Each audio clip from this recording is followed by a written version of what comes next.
बोलिए प्रेम से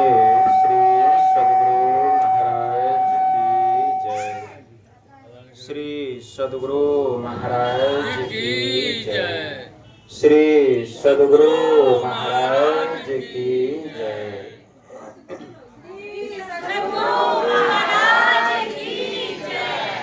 श्री सद्गुरु महाराज की जय।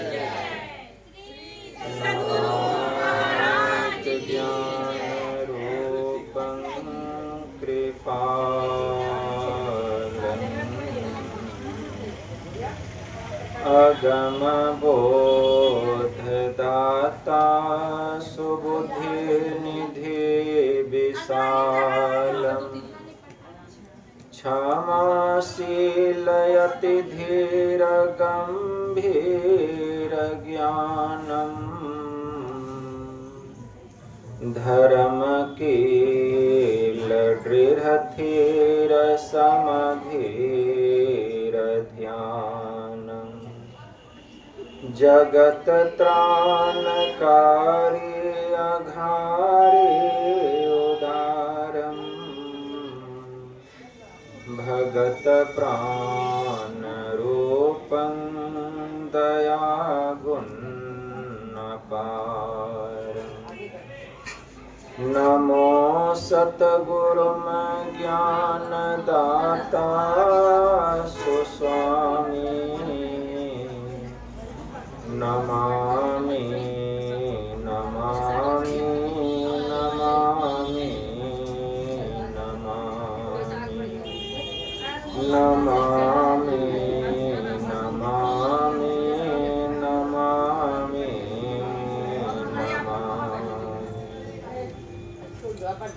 महाराज सद्गुरु है राजन को राजा है जिनकी कृपा से सरे सर्व काजा भने में ही सोई परम गुरु नमामि नमामि नमामि नमामि नमामि नमामि नमामि नमामि। श्री सद्गुरु महाराज की जय।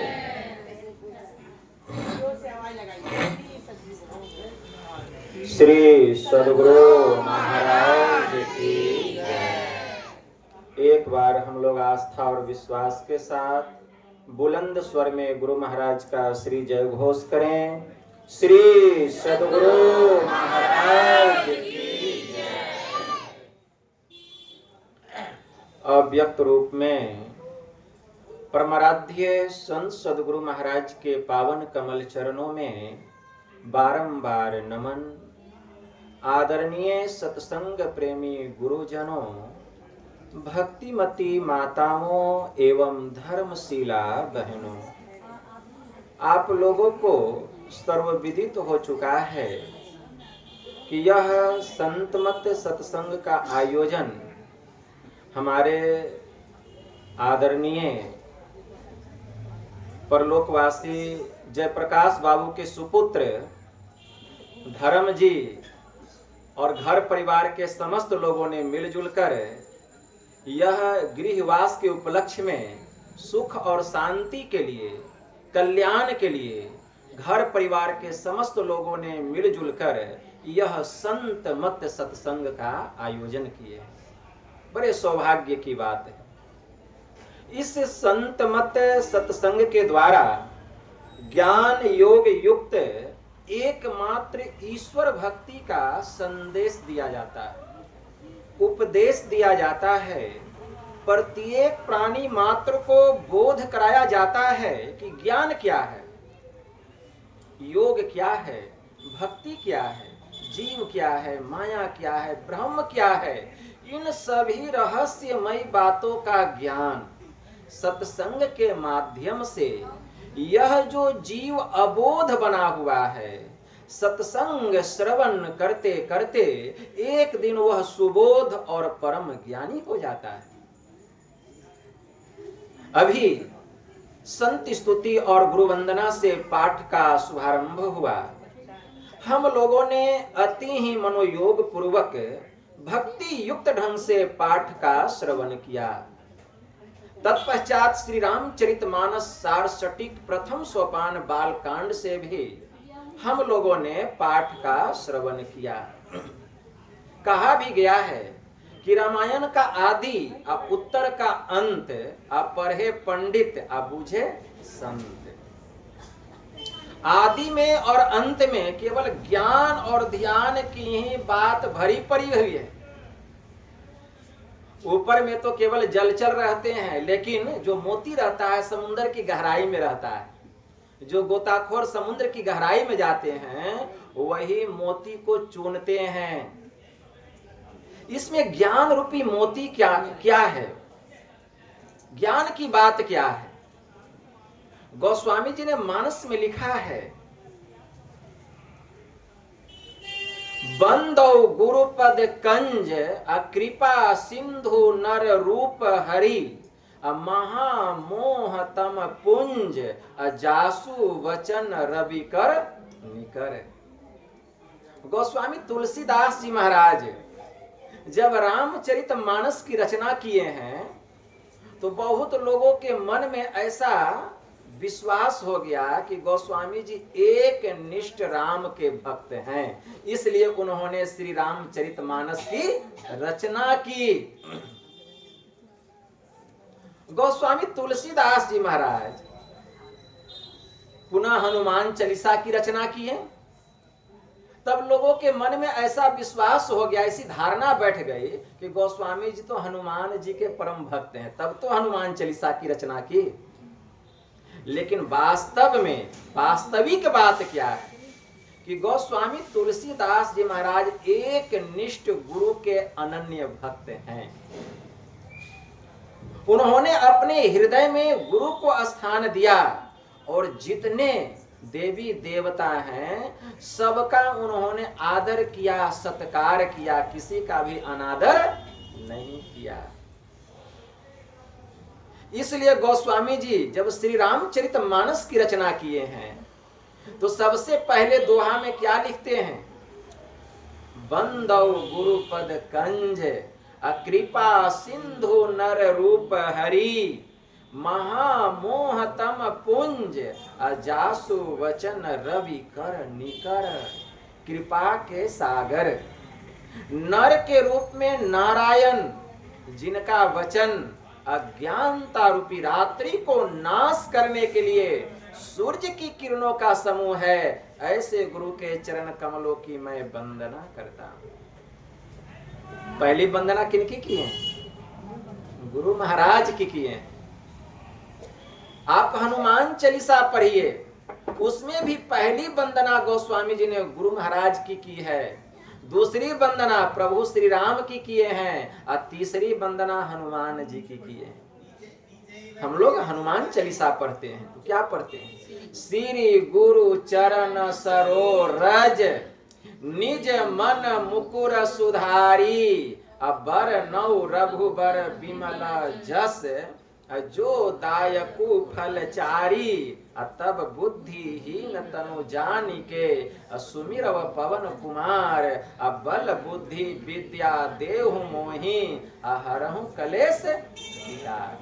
तो सबसे पहली वंदना गोस्वामी जी किनकी कर रहे हैं, श्री गुरु चरण सरोरज निज मन मुकुर सुधारी। गुरु महाराज की जो चरणों की धूली है उस रज की मैं वंदना करता हूं। गुरु महाराज के चरणों के नीचे में जो धूल है वह रज है, उस रज की मैं वंदना करता हूं। जो रज मन रूपी दर्पण के मैल को हरण करने वाला है, जैसे उस रज को कोई अपनी चुटकी में लेता है, मस्तक पर ललाट पर तिलक लगाता है, समस्त गुण समूहों को वह चरण रज अपने बस में कर लेता है और समस्त विकारों का वह हरण कर लेता है, दूर कर देता है समस्त विकारों। तो श्री गुरु चरण सरो रज निज मन मुकुर सुधारी। गुरु महाराज के चरण रज की मैं वंदना करता हूं, जो कि मन रूपी दर्पण के मैल को हरण करने वाला है। तो पहली वंदना गुरु महाराज की।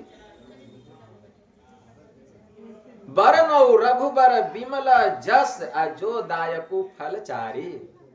दूसरी वंदना प्रभु श्री राम की, जो कि अर्थ धर्म काम और मोक्ष चारों फल को देने वाले हैं। तीसरी वंदना बुद्धिहीन तनु जानी के असुमिरव पवन कुमार। बल बुद्धि विद्या देहु मोहि हरहु कलेश। तो तीसरी वंदना किसकी किए हैं? हनुमान जी की। लेकिन पहली वंदना किनकी है? पहली वंदना गुरु महाराज की है। अब कोई तर्क कुतर्क वितर्क करे तो आप हनुमान चालीसा के पढ़ते पढ़ते अंत में जाइए, अंत में जाइए तो वहां सिद्ध हो जाएगा, प्रमाण मिल जाएगा कि गोस्वामी जी किसके अनन्य भक्त हैं। अंत में क्या लिखते हैं? जय जय जय हनुमान गुसाई कृपा करहु जो तुम ही सोहाई। जय जय जय हनुमान गुसाई या कृपा करहु जो तुम ही सोहाई। अगर वे हनुमान जी के भक्त होते वैसा तो लिखते कि जय जय जय हनुमान गुसाई कृपा करहु जो तुम ही सुहाई। इसका मतलब एक निष्ठ हनुमान जी के भक्त नहीं है। अगर वे प्रभु श्री राम के एक निष्ठ भक्त होते तो उनको लिखना पड़ता अंत में जय जय जय हनुमान गुसाई कृपा करहु रघुवीर की नाई। ऐसा लिखे हैं क्या? नहीं लिखे। क्या कहते हैं? जय जय जय हनुमान गुसाई कृपा करहु गुरु देव की नाई।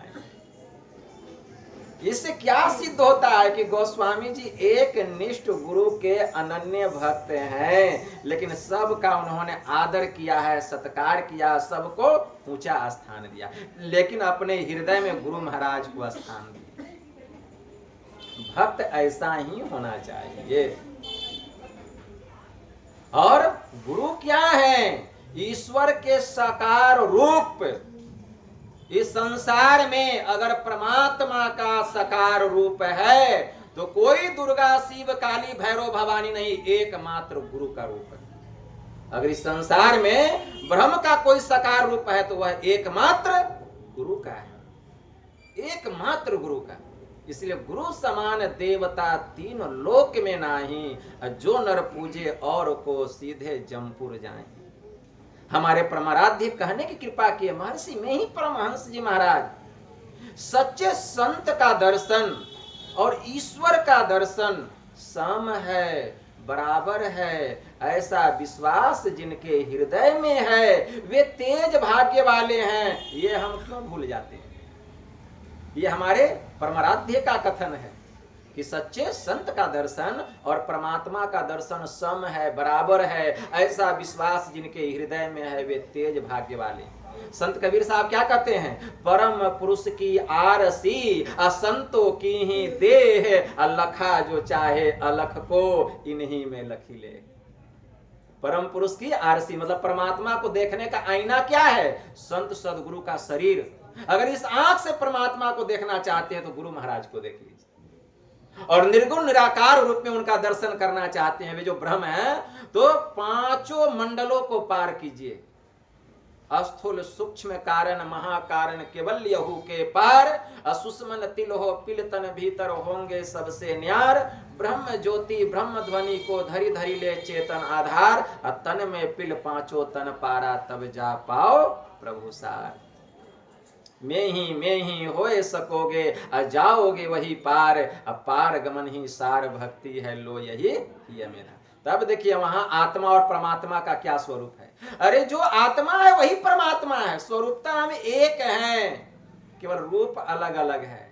यह मेरी माँ है, यह मेरी बेटी है, ये मेरे पापा है, ये मेरे चाचा है, रूप अलग अलग है लेकिन स्वरूपता हम एक हैं। इसीलिए हमारे परमाराध्य कहने की कृपा किए कि भिन्न भिन्न इष्टों के पूजने वाले के भिन्न भिन्न इष्ट देव होते हैं, भिन्न भिन्न इष्ट देव के भिन्न भिन्न नाम रूप होने पर भी सबकी आत्मा अभिन्न है।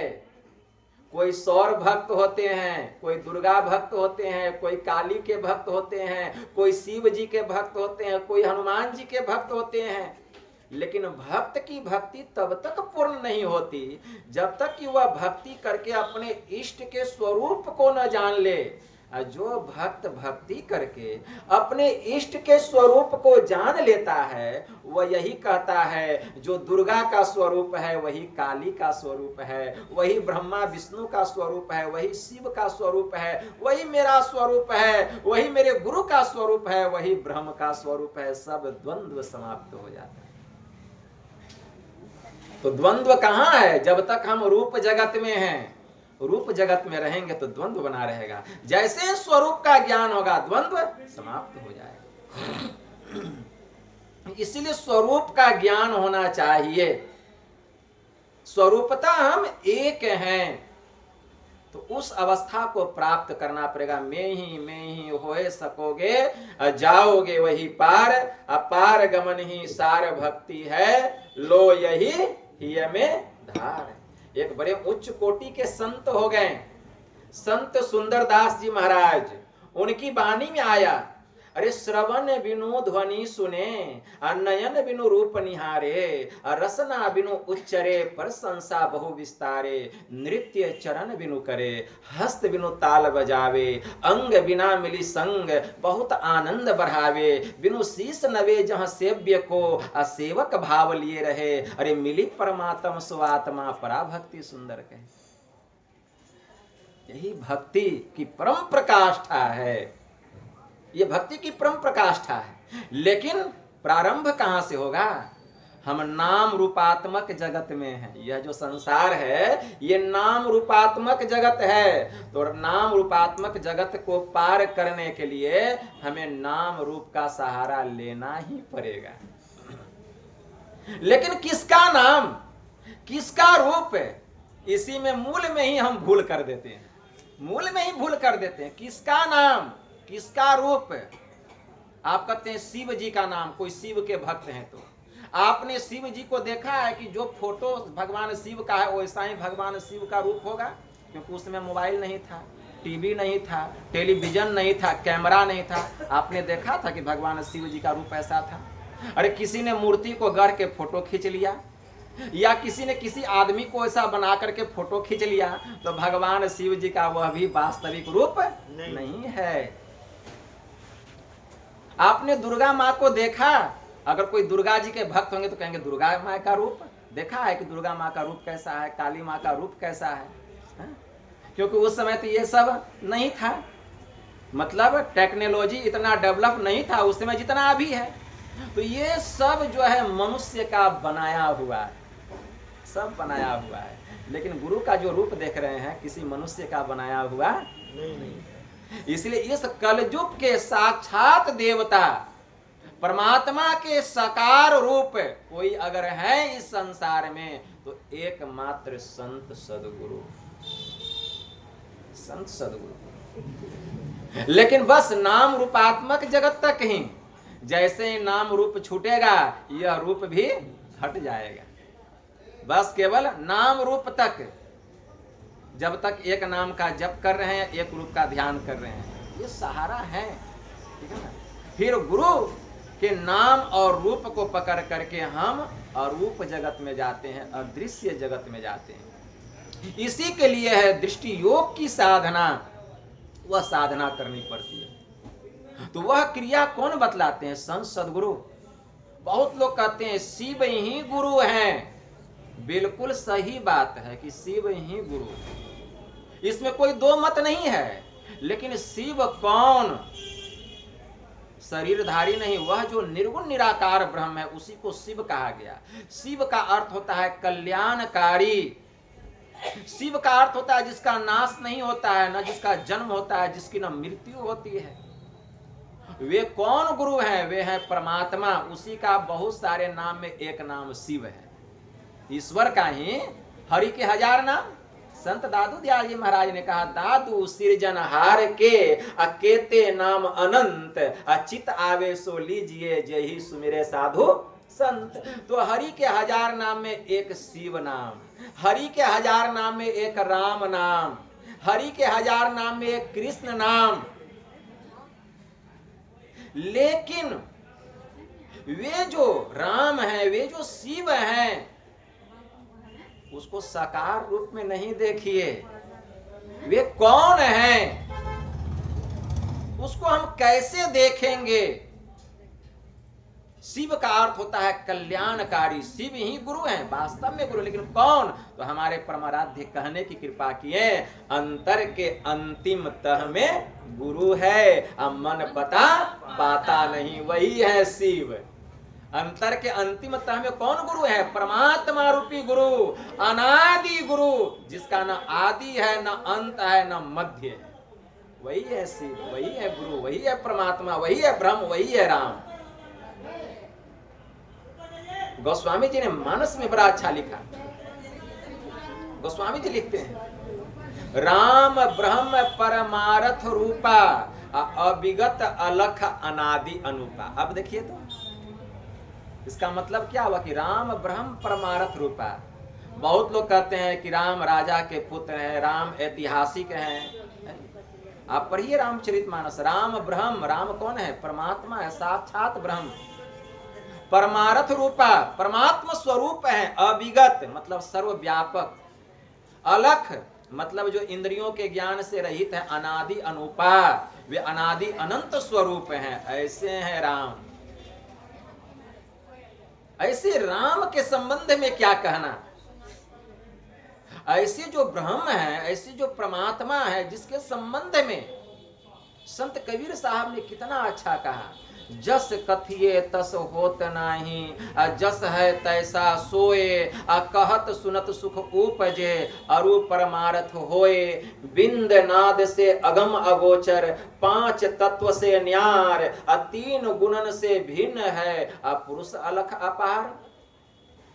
नैना बनी अगोचरी, श्रवणम करनी सार, बोलन के सुख कारणे, कहिए सृजनहार।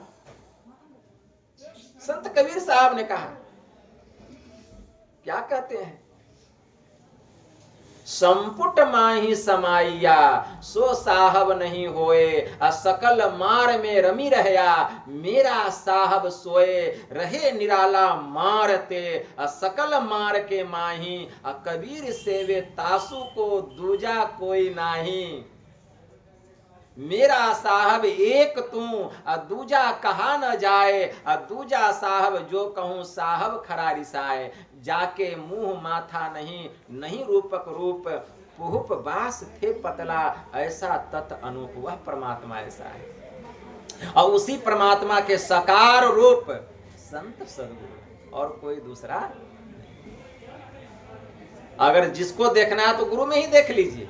इसीलिए हमारे परमाराध्य ने कहा, अति पावन गुरु मंत्र मन ही मन जाप जपो, उपकारी गुरु रूप को मानस ध्यान थपो, देवी देव समस्त पूरन ब्रह्म परम प्रभु गुरु में करे निवास, कहत है संत सब।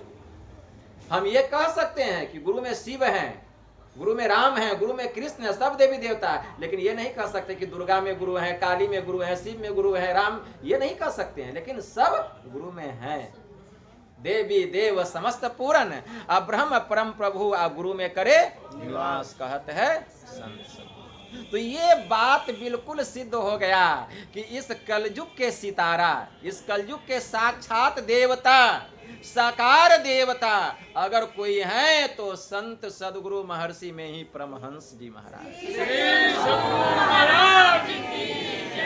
और हम लोगों को सौभाग्य मिला है कि हम लोग उनके शिष्य हैं, और हम लोगों को उनका ज्ञान मिला है। अगर हम मनोयोग पूर्वक ध्यान करें तो इनका सहारा लेकर उस निर्गुण निराकार परम सत्ता को हम प्राप्त कर सकते हैं। यह हम लोगों का सौभाग्य, क्योंकि गुरु ही आते हैं, परमात्मा जो है गुरु रूप में ही आकर के हमें भेद बतलाते हैं, हमें युक्ति बतलाते हैं। इसलिए तो वेद में कितना अच्छा मंत्र आया, आप वेद पढ़िए। वेद में एक बड़ा अच्छा मंत्र आया है, ओम युक्त्वाय सविता देवान सवर्यतो धिया दिवम ब्रियः ज्योतिः करिष्यतः सविता प्रसुवाति तां।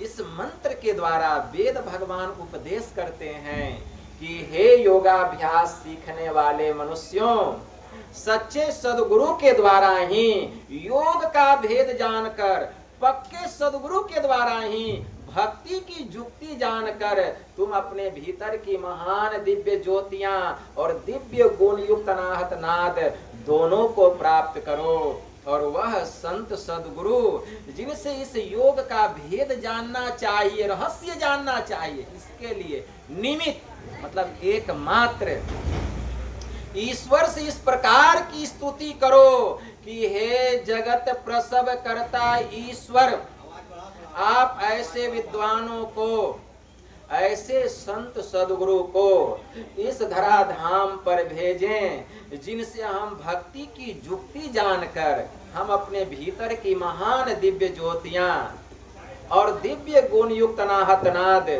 दोनों को प्राप्त करें। और वह संत सद्गुरु जिनसे इस योग का भेद जानना चाहिए, उनसे भक्ति की जुक्ति जानकर हम अपने भीतर की महान दिव्य ज्योतियां और दिव्य गुण युक्त अनाहत नाद दोनों को प्राप्त करें और आप सुख स्वरूप परमात्मा को जान सकें, आपको पहचान सकें। तो जब तक यह रहस्य नहीं जानेंगे हम भक्ति कैसे करेंगे? बड़ा ही मर्म, बड़ा धार्मिक ज्ञान है ये। जो वेद भगवान कह रहे हैं वही बात भगवान महायोगेश्वर श्री कृष्ण अर्जुन को सुना रहे हैं। श्रीमद् भगवत गीता में बड़ा अच्छा मंत्र आया है। भगवान महायोगेश्वर श्री कृष्ण कहते हैं, आवाज ही कम है, तद्विधि प्राणिपातेन परिप्रश्नेन सेवया उपदेशयन्ति ते ज्ञानम अज्ञानिन अश्व तत्वदर्शिनः। इसका मतलब क्या हुआ कि हे अर्जुन, तत्वदर्शी महापुरुषों के शरण में जा। भगवान कृष्ण तो है ही अर्जुन के पास, क्यों भेज रहे हैं तत्वदर्शी महापुरुषों के पास जाने के लिए? तत्वदर्शी मतलब तत्व को जानने वाले ब्रह्म ज्ञानी महापुरुषों के शरण में जा। कैसे? उनके शरण में जाकर उनको दंडवत प्रणाम कर।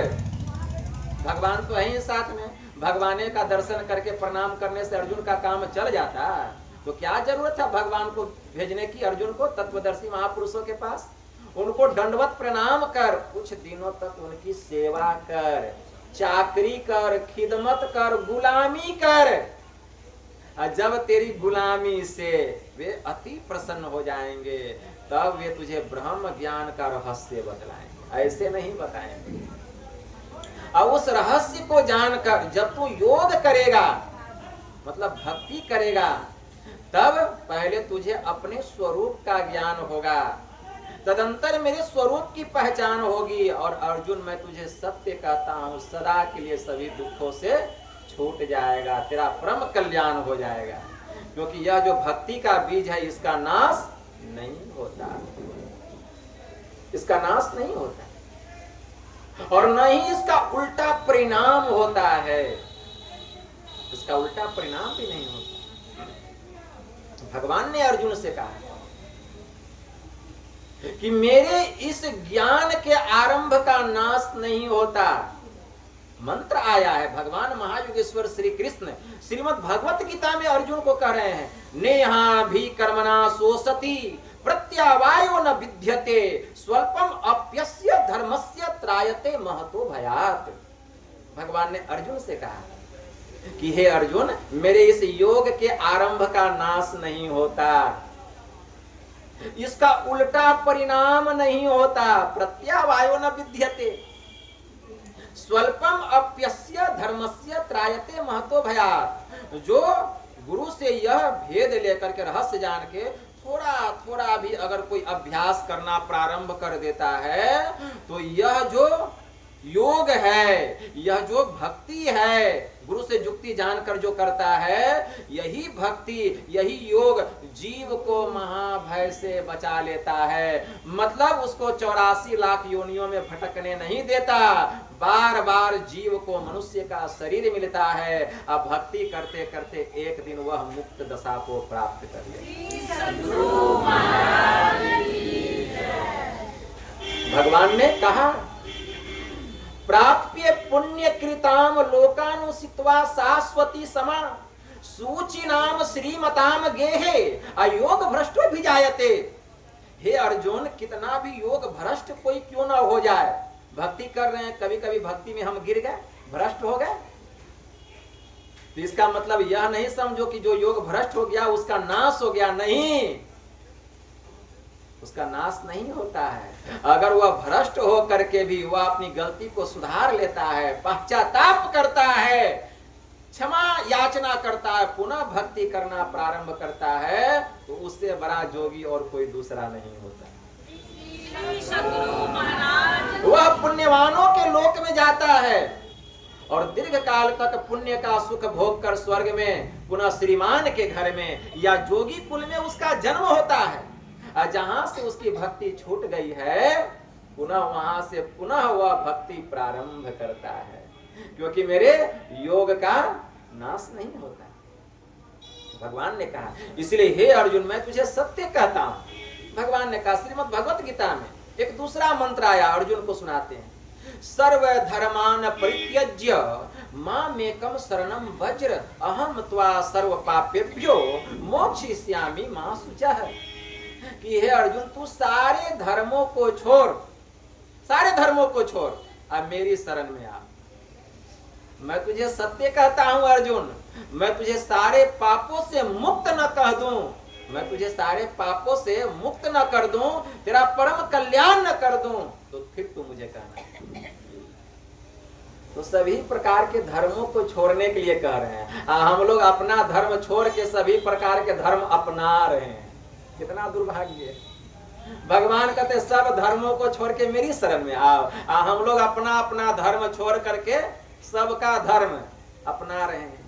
देखिए कितनी मिशनरियां चल रही है, थोड़ा सा लोभ में पड़ करके अपना अपना पथ से हम भ्रष्ट हो रहे हैं।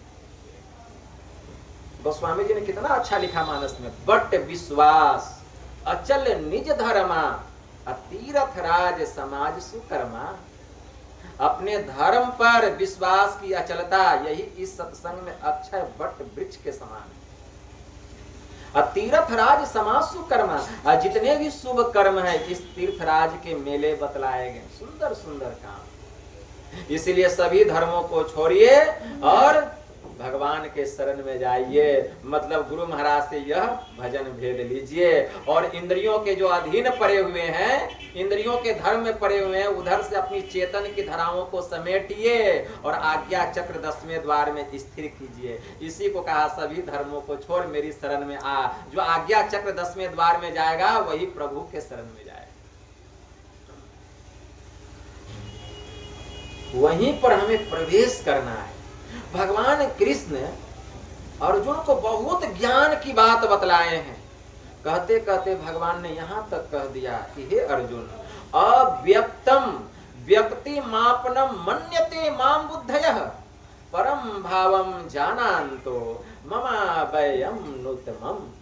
कि हे अर्जुन, यद्यपि मैं अव्यक्त हूं, देखिए भगवान क्या कह रहे हैं, आप पढ़िए श्रीमद् भगवत गीता, ये मंत्र मिल जाएगा। अव्यक्तम व्यक्ति मापनम मन्यते माम बुद्धय परम भावम जानान्तो ममाभयम नुतमम।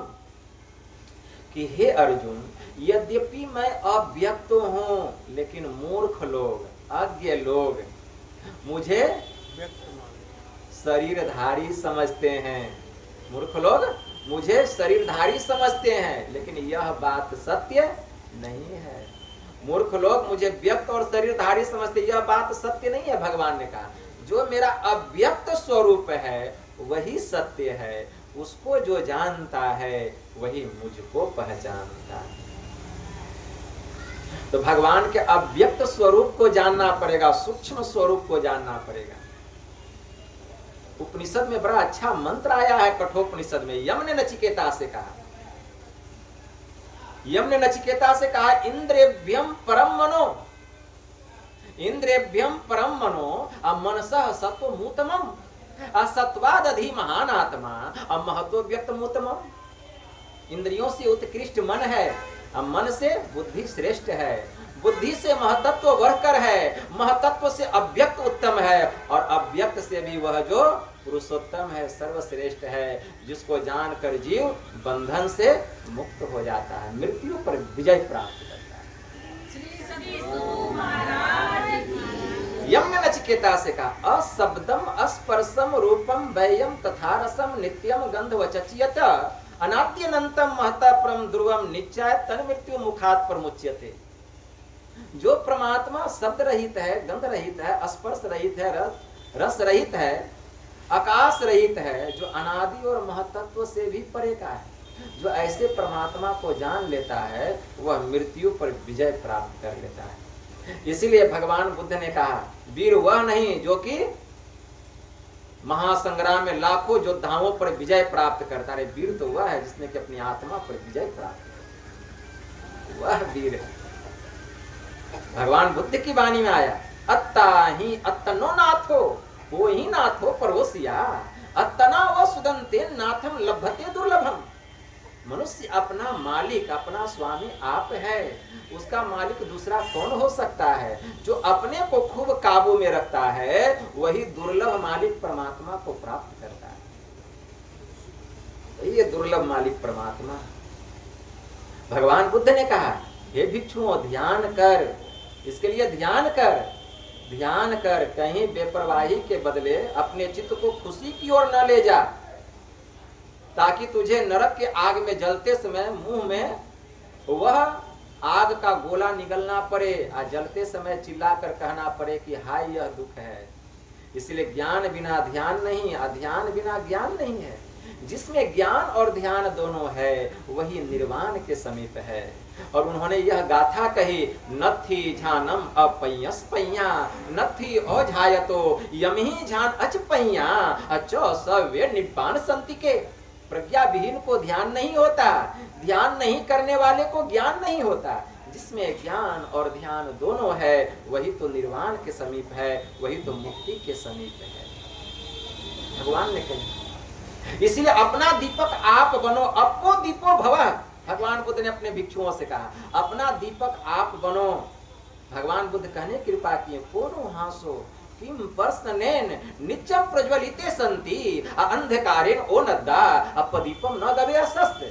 अर्थात भिक्षुओं हंसी कैसी, अरे खुशी कैसी, अरे यह सारा संसार कामनाओं की आग में, विषय वासनाओं की आग में जल रहा है, धधक रहा है। हे भिक्षुओं अरे तुम अंधकार में पड़े हुए हो, क्यों संसार की ओर अपना रुख किए हुए हो? तुम अंधकार में पड़े हुए हो, अरे अपने भीतर के दीपक की खोज करो, प्रकाश की खोज करो।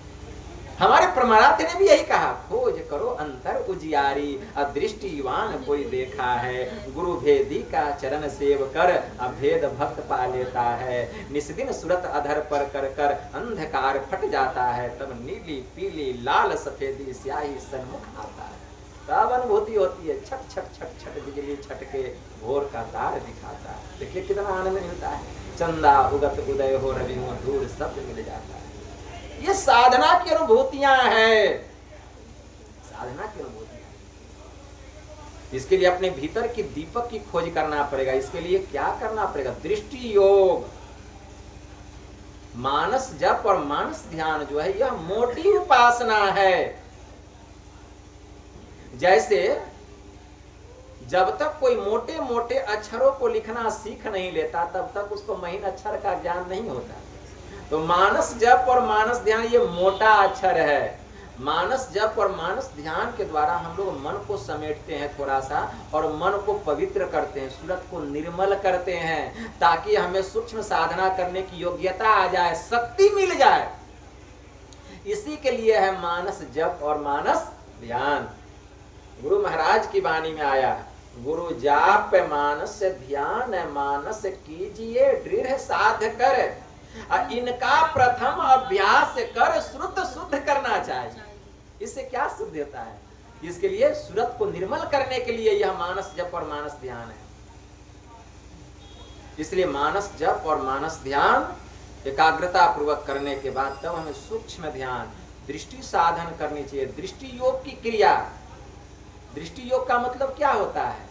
दृष्टि योग का मतलब होता है कि जब तक दृष्टि की दोनों धाराएं एक नहीं है, योग का अर्थ क्या होता है? मिलना। अभी हमारी दृष्टि की दोनों धाराएं मिली हुई है, इसका मतलब दृष्टि योग नहीं। अभी हम दृष्टि योग का अभ्यास कर रहे हैं। दृष्टि योग कब होगा? जबकि दृष्टि की दोनों धारों का योग हो जाएगा, मिलन हो जाएगा।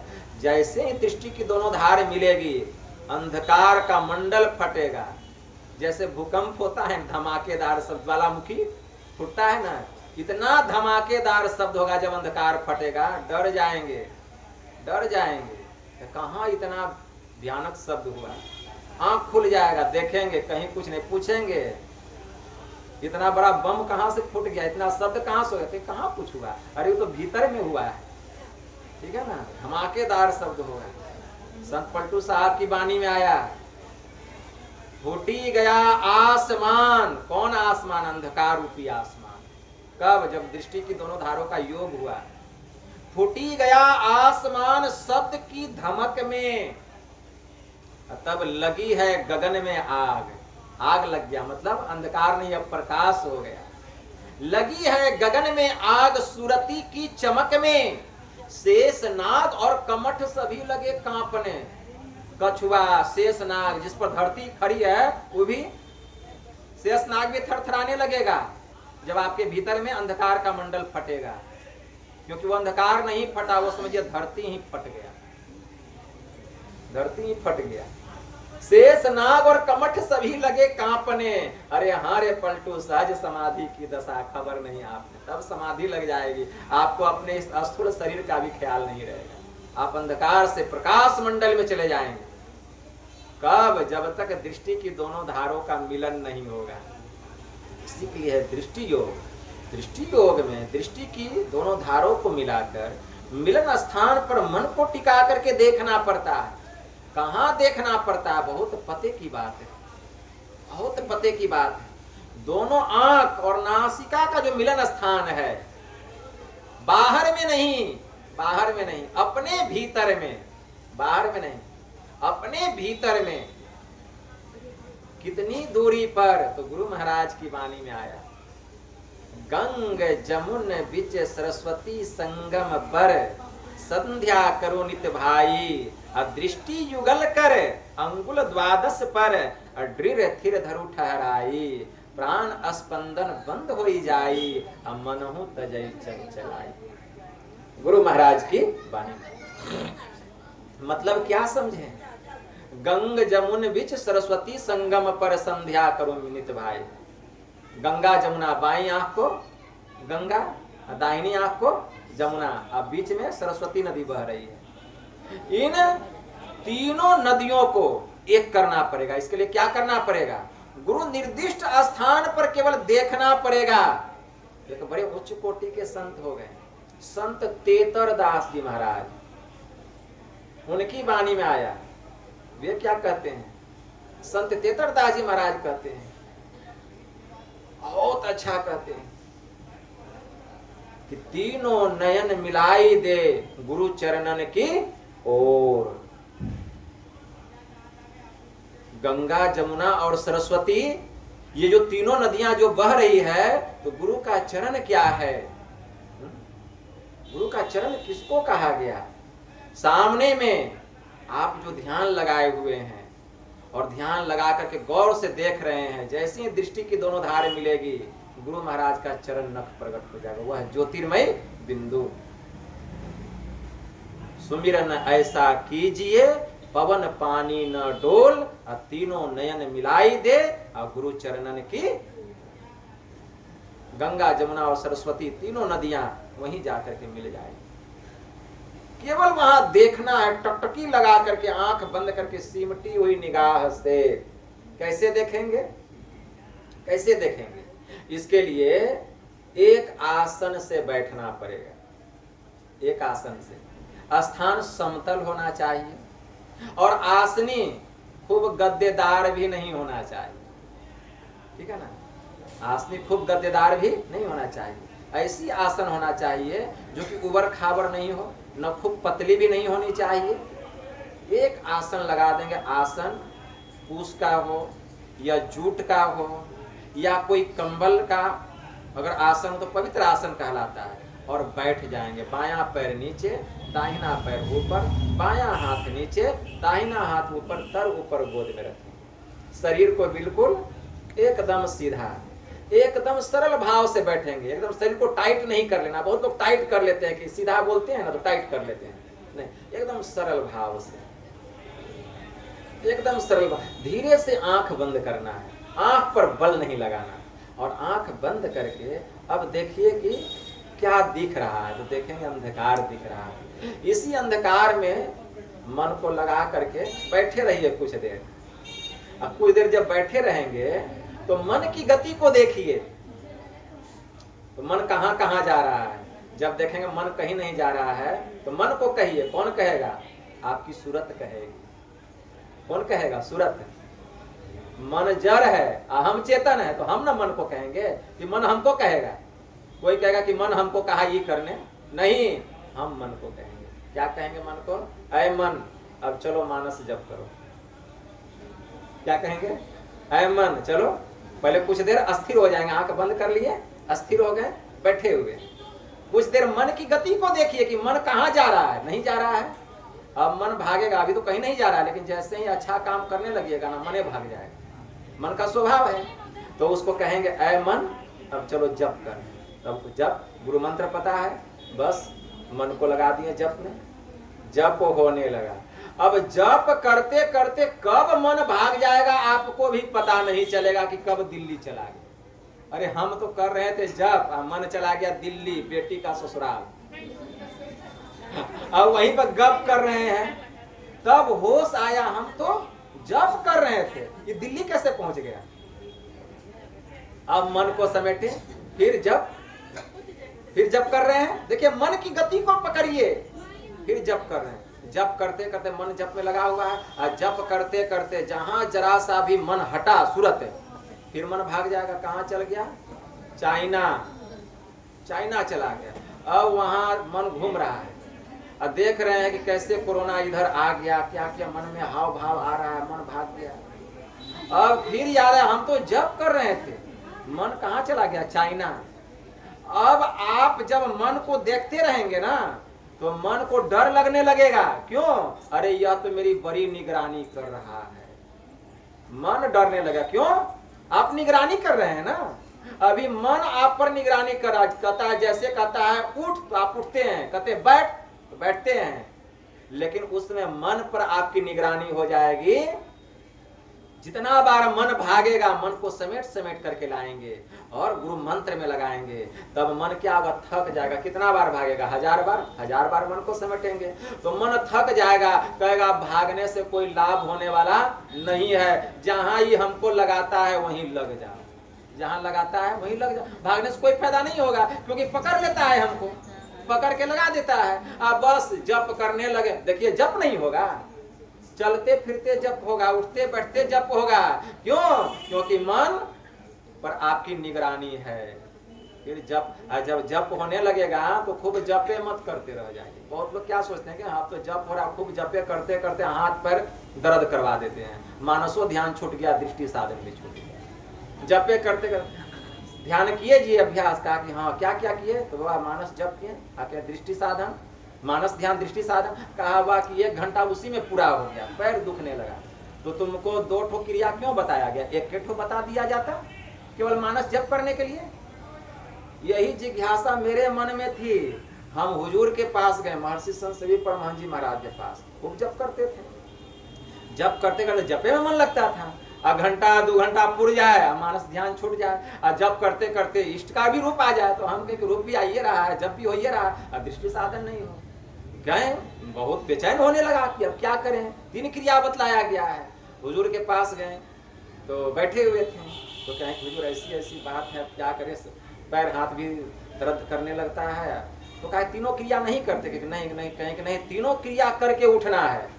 जब भी ध्यानाभ्यास करने बैठिए तो मानस जप, मानस ध्यान, दृष्टि साधना, तीनों करके उठिए। और अगर आपका जप में मन लग जाए तो जपे करने से ब्रह्म का ज्ञान नहीं हो जाएगा केवल, ऐसे बोले।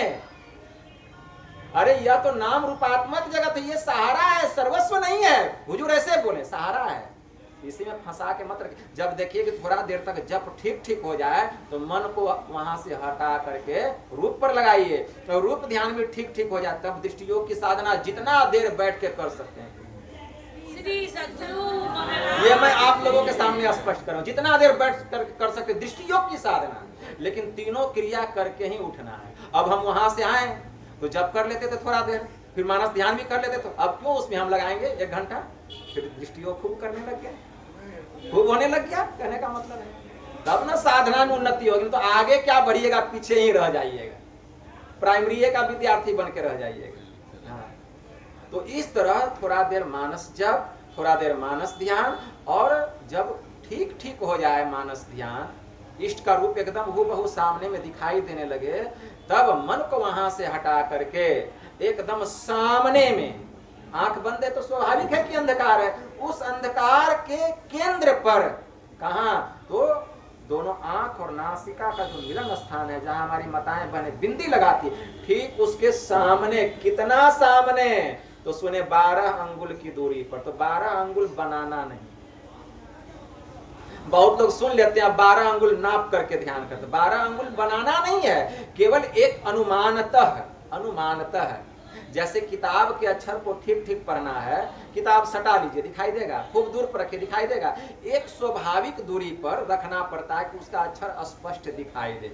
उसी तरह से एक अनुमान से हमें सामने में देखना है, सिमटी हुई निगाह से देखना है, सिमटी हुई निगाह से देख रहे हैं, बड़ा आनंद आ रहा है, लगता और देख रहे हैं, बड़ा आनंद आ रहा है, लगता और देखें, बड़ा आनंद आ रहा है, लगता है कि अंधकार सिमट रहा है। क्यों?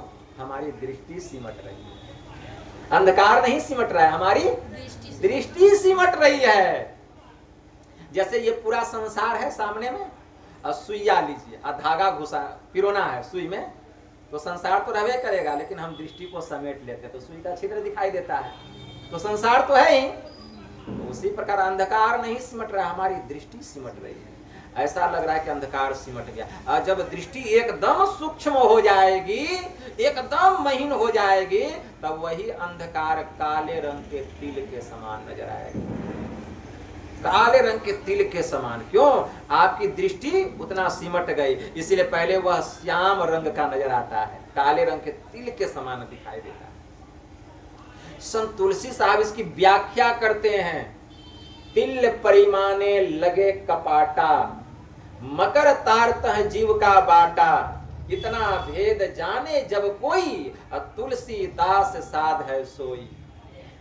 निस्दिन सुरती रहे लवलाई, पल पल राखे तिल ठहराई, सतगुरु संत कंज में वासा, सुरती लाई जो चढ़े आकाशा, श्याम कंज लीलागिरी सोई।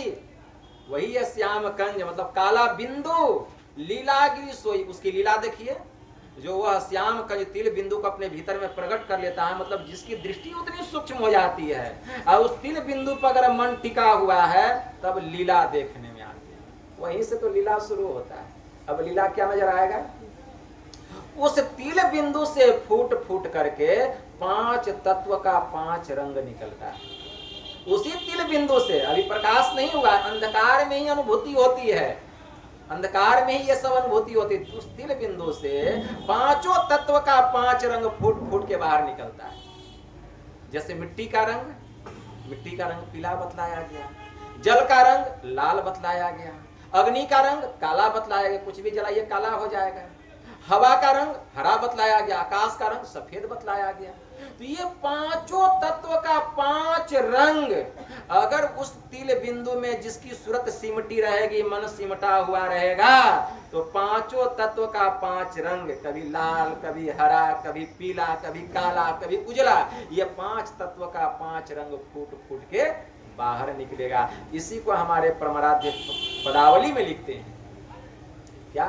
तम माजे फूटी फूटी ऐते पच्चे रंगवा हो, अब बिजली चमकी ऐते तार।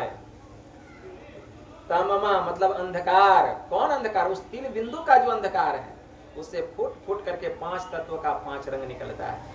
नीली पीली लाल सफेदी स्याही सन्मुख आता है। यही 5 तत्वों का 5 रंग फूट फूट करके ये अनुभूति है। और कैसे फूट के निकलता है, कैसे वो निकलता है, निकलेगा गायब हो जाएगा। जैसे तिल बिंदु पर आपका मन टिका हुआ है, क्या होगा, पीला रंग उसी तिल बिंदु से फैलता हुआ, ये फैलता हुआ बाहर निकलेगा और फिर ऐसे सिमटता हुआ उसी तिल बिंदु में जाकर घुस जाएगा। फिर जल का रंग लाल यहीं से फूटता हुआ, जैसे फूल खिलता है ना, फूटता हुआ ऐसे बाहर निकलेगा और फिर सिमट करके उसी तिल बिंदु में लय हो जाएगा। क्योंकि जहां से जो निकलता है वहीं लय होता है जा करके, इसको याद रखिए। जहां से जिसकी उत्पत्ति हुई है उसका लय वहीं होता है।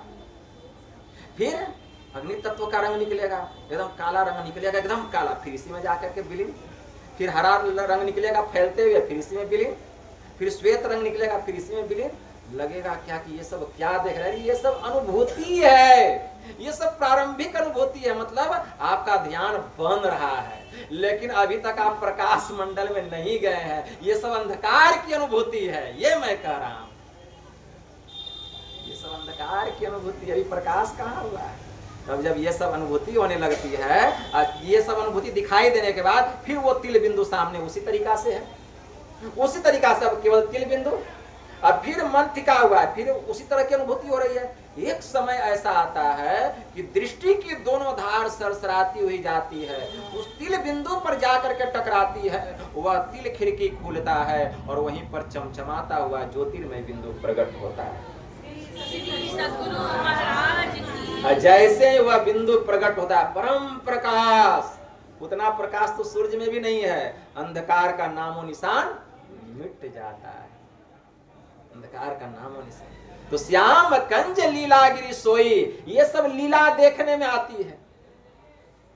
तिल परिमाण जान जन कोई, छिन छिन मन को तहां लगावे, अरे एक पलक छूटन नहीं पावे, श्रुति समानी रहे आकाशा, तिल खिड़की में निस दिन बासा, तब गगन द्वार दिसे एक तारा, अनहद नाद सुने झनका। फिर तो शब्द की बौछार, जैसे बिंदु प्रकट हुआ शब्द की बरसात होने लगे, अनहद प्रकार के शब्द, अनहद सोवत जागत उठत बैठत टुक विहीन नहीं तारा, झिन झिन जंतर निस्दिन बाजे, उसी तारा से प्रकाश होगा। सोवत जागत उठत बैठत और टुक विहीन नहीं तारा, एक पल के लिए भी वो तारा नहीं है। जैसे आंख बंद कीजिएगा प्रकाश, आंख खोलिएगा तो लगेगा कि आंख खोल के नहीं रहेंगे, मन नहीं लगेगा संसार में, इससे तो अच्छा आंख बंद करके। अब आंख बंद करके देख रहे हैं, टुक विहीन नहीं तारा, झिन झिन जंतर निस्दिन बाजे, जम जालिम पचिहारा, और फिर शब्द निरंतर में मन लागा, मलिन वासना त्यागी, असोवत जागत उठत बैठत कबहू न छूटे, ऐसी तारी लागी। तब समाधि लगे, तब देखिए कैसा आनंद मिलता है, अद्भुत अंतर की डगरिया जा पर चलकर प्रभु मिलते, दाता सतगुरु धन्य धन्य जो राह लखा देते, चलत पंथ सुख होत महा है, जहां अझर झरते अमृत ध्वनि की नौबत झरत बर भागी सुनते। आप बर सौभाग्यशाली जो कि ये सब अनुभूति हो रही है। संसार की संपदा सब तुच्छ हो जाता है उसके सामने, सुहाता नहीं है। पत्नी कितनी सुंदर हो नहीं सुहाएगी, धन का अंबार हो नहीं सुहाएगा, मकान कितना सुंदर हो नहीं सुहाएगा, पुत्र कितना सुंदर हो नहीं सुहाएगा, बस भीतर जो सुख मिलेगा वह सुख बाहर कहीं नहीं है। सबसे वैराग्य हो जाएगा, तब वैराग्य होता है। इसीलिए गोस्वामी जी ने लिखा, जानिए तब ही जीव जब जागा, जब सब विषय विलास विरागा। जब यह जीव जग जाता है, सभी प्रकार के विषयों से मन में वैराग्य होता है, तब हम अंधकार से प्रकाश मंडल में जाते हैं। यह अंधकार से प्रकाश मंडल में जाना।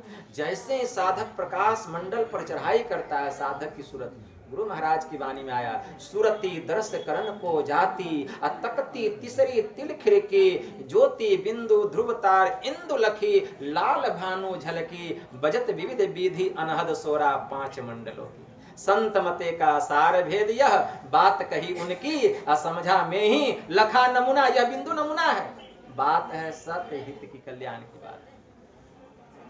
वह बिंदु ऐसा है।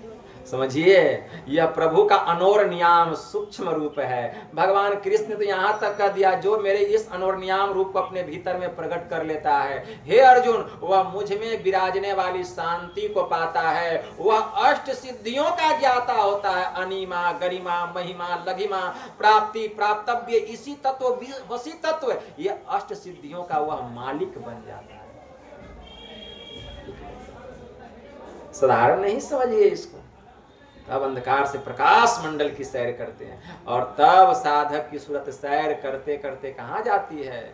बिंदु रूपी सीढ़ी पर चढ़कर या बिंदु रूपी यान पर सवार होकर हमारी सूरत देवलोक में जाती है, देवताओं के स्थान में, देवलोक में जाती है, जिनकी हम पूजा करते हैं ना, दुर्गा माँ, काली माँ, सरस्वती माँ, ब्रह्मा जी, उस लोक में जाती है। और जब सूरत वहां जाती है तो सभी देवी देवता लोग उठ करके खड़े हो जाते हैं इसके स्वागत में। सब खड़े हो जाते हैं कि कौन महापुरुष हैं जो यहां तक पहुंच गए, कौन महापुरुष है। भगवान बुद्ध साधना कर रहे थे, साधना करते करते दृष्टि की दोनों धार एक हो गई। भगवान बुद्ध, अंधकार का मंडल फटा, और वहीं पर काल जो है मुगदर लेके हाथ में खड़ा था। काल हाथ जोड़ के कहता है कि हे महात्मन, आप इसके आगे न जाएं तो मैं यहाँ की तमाम वस्तुएं आपके चरणों में नजराने के रूप में पेश करूंगा। भगवान बुद्ध ने काल की एक नहीं सुनी और उसके सिर पर पैर रख करके आगे बढ़ गए। आगे बढ़ के कहाँ गए? देवलोक। जब देवलोक गए तो सभी देवी देवता जो जो काम जिसको दिया गया था परमात्मा की ओर से, अपने अपने कामों में लगे हुए थे। सब देवी देवता उठ के खड़े हो गए भगवान बुद्ध के स्वागत में। कहते हैं कि हे महात्मन, आप इसके आगे न जाएं तो हम लोग यहाँ की समस्त संपदा आपके चरणों में भेंट करते हैं। भगवान बुद्ध एक नहीं सुने, देवी देवताओं के माथे पर पैर रख करके ब्रह्मलोक चले गए, त्रिकुटी महल। हाँ, पर ये भगवान बुद्ध की जीवनी यही है। देवलोक में जाएंगे, सब लोग उठ के स्वागत में खड़े हो जाएंगे, खड़े हो जाएंगे। आपको प्रलोभन देने के लिए, रिद्धि सिद्धि आएगी, नीचे गिराने के लिए कि आप आगे नहीं बढ़िए, क्योंकि देवता लोगों का स्थान जरूर ऊंचा है लेकिन उनकी करनी बड़ी नीच है। ऊंचा पद नीच करतूती, देखी न जाई पराई विभूति। रिद्धि सिद्धि प्रेरई बहु भाई, अब बुद्धि ही लोभ दिखावई आई, सोई बुद्धि जो परम सयानी, तिनह तन चितव न अनहित जानी। रिद्धि सिद्धि प्रलोभन देने के लिए आते, नीचे गिराने के लिए। बहुत लोग गिर भी जाते हैं, प्रकाश मंडल से भी गिरते हैं। संत कबीर साहब की वाणी में आया, गंग जमुन बिचरे तवा, तह मलिया बाग लगाया रे, एक कच्ची कली तोड़ी के मलिया बहुत पछताया रे। गिरी पर्वत की माछरी, जो सूरत पर्वत पर चढ़ गई थी, वह सीधे नीचे गिर जाती है जो उसके फेरे में पड़ती है। गिरी पर्वत की माछरी, भव सागर आया रे, कहे कबीर धर्मदास से जमवा बंसी लगाया। इसीलिए उसकी ओर जो सियानी बुद्धि होती है उसकी ओर नजर उठाकर ताकती तक नहीं है रिद्धि सिद्धि। वही इसलिए जब भी भीतर में कुछ अनुभूति हो, गुरु महाराज से जाके मिलना चाहिए। आगे की विद्या कैसे मिलेगी, ना तो नीचे गिर जाइएगा, क्योंकि लोभ में पड़ जाता है। कोई खजाना मिल जाता है, कोई खजाना मिल गया तो लोभ हो जाता है ना, तो गुरु महाराज बचाते हैं कि ये अभी खजाना का इससे बड़ा खजाना बाकी है, इसके लोभ में मत पड़ना, ऐसा खजाना है। तब सहस्त्र दल कमल में संपूर्ण देवी देवताओं का दर्शन होता है। सहस्त्र दल कमल, सहस्त्र दल कमल ऐसा स्थान है जहाँ की पूर्ण चंद्र का दर्शन होता है। सहस्त्र दल कमल, सभी देश, सातों स्वर्ग सहस्त्र दल कमल में बसा हुआ है। 5 तत्वों की उत्पत्ति का स्थान सहस्त्र दल कमल है। प्रत्येक जीव के पाप पुण्यों का लेखा जोखा सहस्त्र दल कमल में होता है। सहस्त्र दल कमल वह स्थान है जहां से कि जीव पुनः इस संसार में वापस लौटाया जाता है। उस स्थान का नाम है सहस्त्र दल कमल। यहाँ पूर्ण पूनम का चांद निकला हुआ है और उससे चांदनी रूपी अमृत की वर्षा हो रही है और उस अमृत से वह भरा हुआ है सरोवर। ठीक है ना। केंद्रीय नाद सूक्ष्म मंडल का होता है। केंद्रीय नाद को हम पकड़ते हैं सूक्ष्म मंडल का। प्रकाश मंडल का केंद्रीय नाद गुरु बतलाते हैं। केंद्रीय नाद को पकड़ करके कहाँ जाते हैं? सूक्ष्म मंडल के केंद्र त्रिकुटी महल पर। त्रिकुटी महल पर जाते हैं, त्रिकुटी महल में पूर्ण सूर्य निकला हुआ है। जो कोई त्रिकुटी महल पर चढ़ाई करता है वह संपूर्ण विद्या का ज्ञाता विद्वान बन जाता है। दुनिया की कोई भी भाषा उससे शेष बची नहीं रहती है। हमारे गुरु महाराज बंगाल गए थे, बंगाली लोगों का कहना हुआ है कि सरकार हम लोग बंगला भाषा में प्रवचन सुनेंगे। अब जितने शिष्य लोग थे गुरु महाराज को देखने लगे कि गुरु महाराज तो बंगला जानते ही नहीं है, तो बंगला भाषा में प्रवचन कैसे करेंगे। तो हाँ, महर्षि संतसेवी परमहंस जी महाराज बंगला कुछ बोलते हैं, तो उन्हीं के सामने माइक दे दिया गया। अब महर्षि संतसेवी परमहंस जी महाराज भी सोचे कि गुरु के आगे जो करे गुरुवाई ताको नरक लिखा है भाई, हमारे गुरु महाराज क्या नहीं जानते हैं, क्या नहीं जानते हैं। तो हुजूर भी क्या कहते हैं, अभी जिस विषय का पाठ हुआ है उसका पूरा पूरा बंगला भाषा में प्रवचन करके प्रकाशित करना ये मेरे बस की बात नहीं है। ठीक, अब सब लोग एक दूसरे का मुंह देखने लगे, अब यहाँ फजीहत हो जाएगा। बंगाली लोग कह दिया कि बंगले भाषा में प्रवचन सुने, अब क्या होगा। गुरु महाराज भी मौन है, कुछ नहीं बोल रहे हैं। 2 मिनट तक गुरु महाराज मौन रहे और कहते हैं माइक लाओ जी, कहते हैं माइक लाओ। गुरु महाराज के सामने माइक ला करके दिया गया और गुरु महाराज जो बंगला भाषा में प्रवचन देना शुरू किए, ईश्वर स्वरूप पर 1 घंटा तक प्रवचन होते रह गया। सब बंगाली खुश हो गए, लेकिन सब शिष्य को आश्चर्य हुआ। गुरु महाराज कभी बंगला पढ़े नहीं, लिखे नहीं, सीखे नहीं, बोले नहीं, और इतना सुंदर बंगला भाषा में प्रवचन कैसे कर दिए। सब लोग गुरु महाराज के निवास स्थान में जाते, लेकिन हिम्मत नहीं है किसी को पूछने की। हुजूरे को कहते हैं कि आप ही, कोई तो पूछते नहीं थे गुरु महाराज से, तो कहते हैं सरकार अपने कभी बंगला पढ़ लिया ने, लिख लिया ने, सीख लिया ने, इतना सुंदर बंगला भाषा में प्रवचन आप कैसे कर दिए। तो गुरु महाराज कहते अरे मैंने तुम लोगों को कितनी बार समझाया है, त्रिकुटी महल में विद्या सारा, घनहु गरजे बजे नगारा, लाल बरन सूरज उजियारा, छत्र कमल दल मंझार शब्द ओमकारा है। जो कोई त्रिकुटी महल पर चढ़ाई करता है वह संपूर्ण विद्या का ज्ञाता विद्वान हो जाता है। दुनिया की कोई भी भाषा शेष उससे बची नहीं रहती है। घनहु गरजे बजे नगारा, वहां नगारा बज रहा है। लाल बरन सूरज उजियारा, वहां त्रिकुटी महल में सूर्य ब्रह्म निकला हुआ है। छत्र कमल दल मंझार शब्द ओमकारा है, और वहां का मालिक कौन है, ओमकार। ठीक है ना। तो बस मैं अपनी सूरत को वहां लेकर के गया और बंगला भाषा में प्रवचन सुना दिया। ऐसा है त्रिकुटी महल, ठीक है, सूक्ष्म मंडल का केंद्र बतलाया गया। तो जो कोई त्रिकुटी महल पर चढ़ाई करता है संपूर्ण विद्या का ज्ञाता विद्वान बन जाता है, और त्रिकुटी महल को जो पार करता है फिर वह नीचे नहीं गिरता है, फिर वह नीचे नहीं गिरता है। तब त्रिकुटी महल में सूरत प्रवेश करके कहां जाती है, सूक्ष्म मंडल को पार करके कारण मंडल। कारण मंडल अदृश्य जगत, अरूप जगत, अरूप जगत है। वहां भी अनहद प्रकार के शब्द हो रहे हैं। अनहद प्रकार के शब्दों में केंद्रीय शब्द गुरु महाराज बतलाते कि कौन सा शब्द पकड़ना है। कहीं पकड़ने का कुछ, आप पकड़ लिए कुछ, उस शब्द को पकड़ते। बहुत सारे शब्द होते हैं, बहुत सारी ध्वनियां होती है, बहुत सारे नाद, रंग बिरंग के नाद होते हैं। मृदंग बज रहा है, झाल बज रहा है, तबला बज रहा है, और ध्वनि निकल रही है, वह केंद्रीय नाद निकल रहा है। उस केंद्रीय नाद को पकड़ते हैं कारण मंडल पे, और पकड़ करके हमारी सूरत कहाँ जाती है, पकड़ करके हमारी सूरत कहाँ जाती है, हमारी सूरत कारण मंडल के केंद्र पर चढ़ाई करती है। कारण मंडल का केंद्र किसको बतलाया गया, कारण मंडल का केंद्र बतलाया गया महाशून्य। महाशून्य में प्रवेश करती है। अब महाशून्य में प्रवेश करके हम कहां जाते हैं, महाकारण मंडल में। महाकारण मंडल एक विषम घाटी के जैसा है।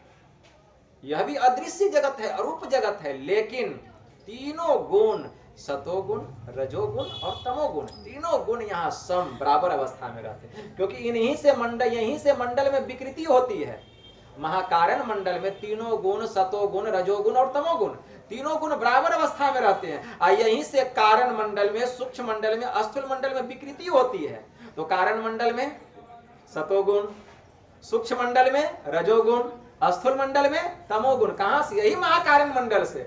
अब फिर तीनों गुण इस जड़ मंडल में आके इस तरह से जकड़ जाता है कि गुण दोष से परिपूर्ण हो जाता है।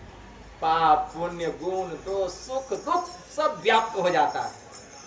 सब लोग बंध जाते हैं सुख दुख के चक्कर में, लाभ हानि के चक्कर में, गुण दोष के चक्कर में, और जो नहीं करने का करते रहते हैं, वो विकृति के कारण। तो तीनों गुण सतोगुण रजोगुण तमोगुण तीनों गुण यहाँ सम अवस्था में रहता है। इसीलिए इस मंडल को साम्य अवस्था धारिणी जरात्मिका मूल प्रकृति मंडल कहा गया। यहाँ जो केंद्रीय नाद होता है, गुरु महाराज बतलाते हैं, और उस केंद्रीय नाद को पकड़ करके हमारी सूरत महाकारण मंडल के केंद्र पर चढ़ाई करती है। वह केंद्र क्या है? भंवर गुफा।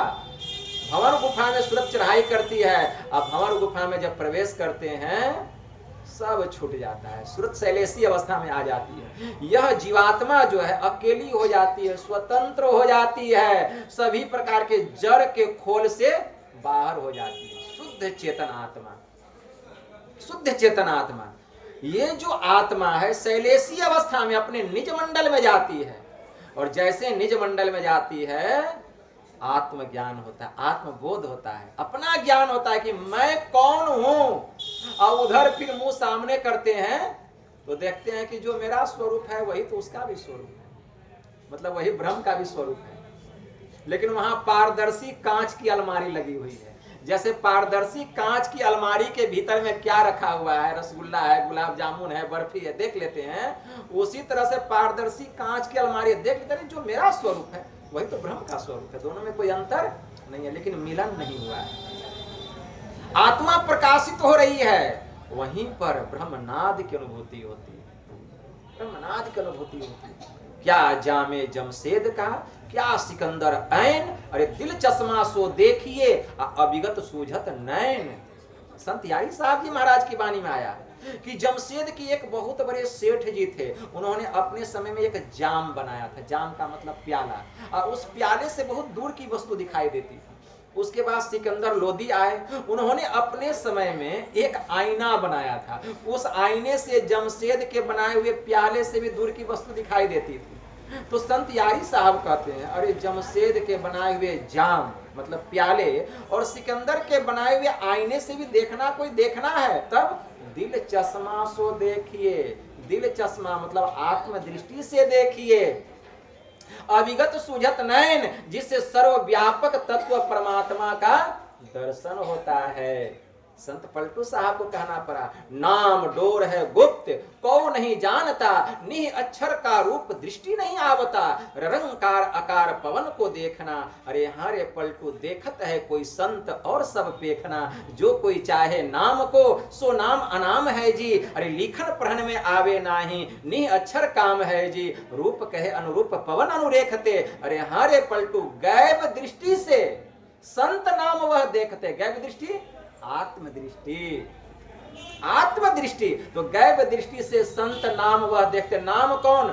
सत नाम, सार शब्द ब्रह्मनाद। किस दृष्टि से? तो गैब दृष्टि से संत नाम वह देखते, मतलब आत्मदृष्टि से उस नाम का ज्ञान होता है, उसकी पहचान होती है, और हमारी सूरत जैसे अनुभूति होती है उस शब्द में जाकर के चिपक जाती है। हमारी सूरत, हमारी आत्मा उस शब्द से अपने को पकड़ा हुआ पाती है, पकड़ा हुआ पाती है।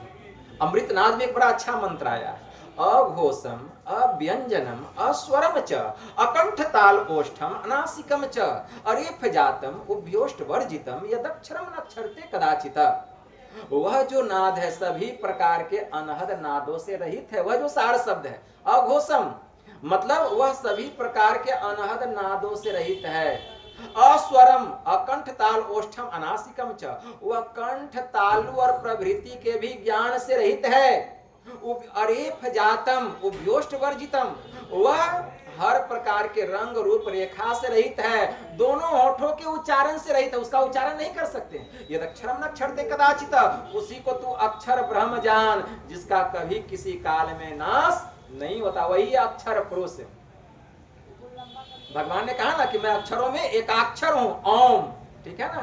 भगवान ने कहा उस नाद की अनुभूति, उसमें सूरत लय हो जाती है, जैसी अनुभूति होती है, सूरत को पकड़ा हुआ पाते, वही सार शब्द, वही ब्रह्मनाद, वही परमात्मा का नाम, जिसके संबंध में संत क्राइस्ट ने कहा आदि में शब्द था, शब्द ईश्वर के साथ था और शब्द ही ईश्वर है।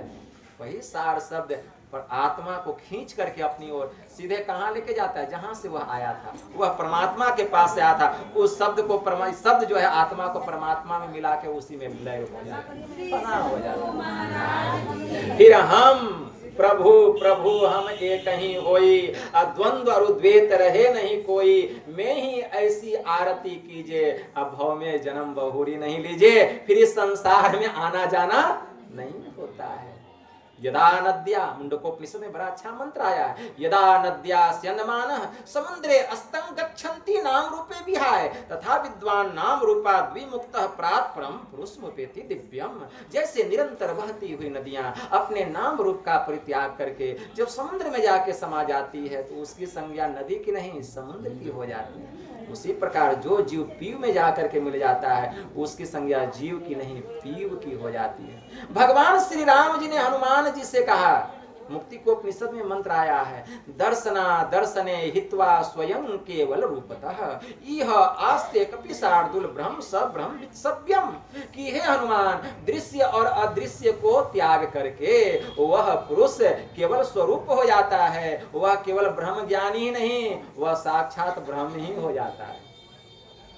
दुखों से छुटकारा मिल जाता है, जीव का परम कल्याण हो जाता है। इसी के लिए हम लोगों को यह ज्ञान मिला हुआ, इतने अच्छे संत सदगुरु से मिला है। अगर हम खूब मुस्तैदी से अपने को सत्य व्यवहार में रख के सदाचार का पालन करते हुए अगर हम अभ्यास करें तो हमें सफलता मिलेगी और इसी जीवन में निर्वाण पद की प्राप्ति हो जाएगी, फिर परम कल्याण हो जाएगा। तो यही थोड़ा सा मैं आप लोगों की सेवा में कहा, कहने की तो बहुत बात है, लेकिन यही थोड़ा सा आप लोगों की सेवा में कहकर मैं गुरु महाराज के श्री चरणों में प्रेम पुष्प समर्पित करते हुए अपनी वाणी को यहीं विराम देता हूं और गुरु महाराज से प्रार्थना करता हूं कि हमारे परलोकवासी जयप्रकाश बाबू के सुपुत्र धर्म जी और हमारी माता जी बैठी हुई है, धर्म जी की माता जी सुपुत्री लोग भी बैठी हुई है, जो इतना अच्छा ज्ञान यज्ञ रूपी आयोजन हुआ और इसमें केवल ज्ञान की चर्चा हुई, जितनी चर्चा हुई केवल ज्ञान की चर्चा हुई, इतना अच्छा सत्संग आप लोग सुने।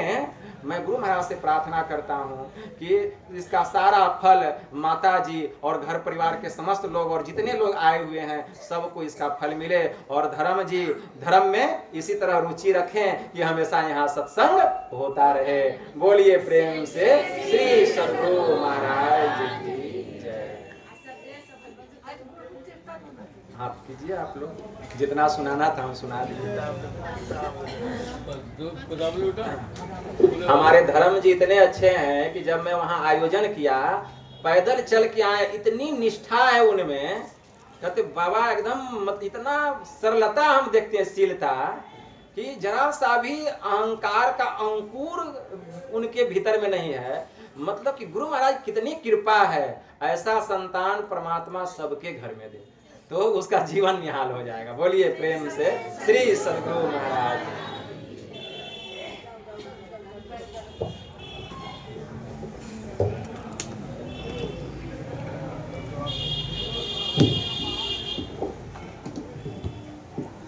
श्री सद्गुरु महाराज की जय।